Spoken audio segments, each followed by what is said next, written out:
শনিবার রাজ্যে এবছরের দ্বিতীয় জাতীয় লোক আদালত বসেছে। ত্রিপুরা হাইকোর্ট ছাড়াও রাজ্যের সব জেলা এবং মহকুমা আদালত চত্বরে এই লোক আদালতও বসেছে।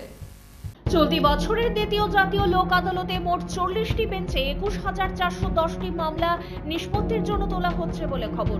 জাতীয় লোক আদালতে মোটর দুর্ঘটনায় ক্ষতিপূরণ সংক্রান্ত 339টি মামলা, বৈবাহিক বিরোধ সংক্রান্ত 221টি মামলা, ব্যাংক ঋণ পরিশোধ সংক্রান্ত 5,477টি মামলা, বিএনএসএল এর বিল পরিশোধ সংক্রান্ত 1000 মামলা, আপোষযোগ্য ফৌজদারি বিরোধের 14,264টি মামলা, চেক বাউন্স সংক্রান্ত 63টি মামলা, ক্রেতা স্বার্থ সংক্রান্ত 9টি মামলা, বিদ্যুতের বিল সংক্রান্ত 48টি মামলা এবং চাকরি সংক্রান্ত বিষয়ে 8টি মামলা নিষ্পত্তির জন্য তোলা হবে।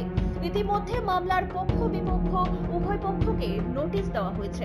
লোক আদালতে নোটিশ প্রাপ্ত ব্যক্তিরা গত 5 মে থেকে সংশ্লিষ্ট জেলা আইন সেবা কর্তৃপক্ষ ও মহকুমা আইনি সেবা কর্তৃপক্ষের অফিস যোগাযোগে করে মামলার প্রি কনসিলিয়েশন বা নিষ্পত্তির সুবিধা নিচ্ছেন। লোক আদালতে নোটিশ প্রাপ্ত হয়ে আসা লোকজনদের সাহায্য করবেন অধিকার মিত্ররা। রাজ্য আইন সেবা কর্তৃপক্ষের এক্সিকিউটিভ চেয়ারম্যান বিচারপতি অমরনাথ গৌড় জাতীয় লোক আদালত সফল করতে প্রয়োজনীয় নির্দেশ দিয়েছেন।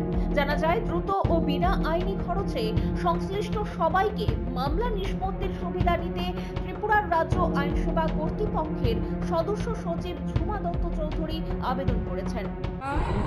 আজকে দ্বিতীয় ন্যাশনাল লোক আদালত অনুষ্ঠিত করছি। সারা ত্রিপুরাতেই আমরা প্রত্যেকটা ডিস্ট্রিক্ট এবং সাব ডিভিশনে কোর্টগুলিতে আমাদের এই লোক আদালত বসেছে। আমরা টোটাল 21,400 মতো রেকর্ড নেওয়া হয়েছে।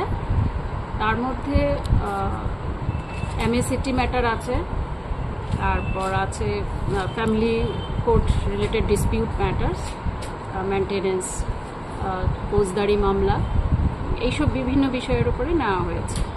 টোটাল আমরা 40টার মতো বেঞ্চ আজকে পুরো ত্রিপুরায় কনস্টিটিউট করেছি আমরা এখন পর্যন্ত যা বিভিন্ন জায়গা থেকে যে আমরা স্টেটমেন্টগুলো পাচ্ছি, তার মধ্যে বিশালগড় ভালো ডিসপোজাল আছে এখন পর্যন্ত।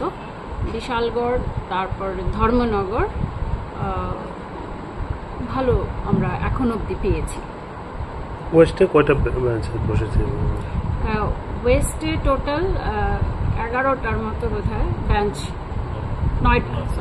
9টা বেঞ্চ আছে। রাজ্যবাসী এ ধরনের পরিষেবায় বিশেষভাবে উপকৃত হবে বলে আশা ব্যক্ত করেন তিনি। ব্যুরো রিপোর্ট, পাবলিক নাও।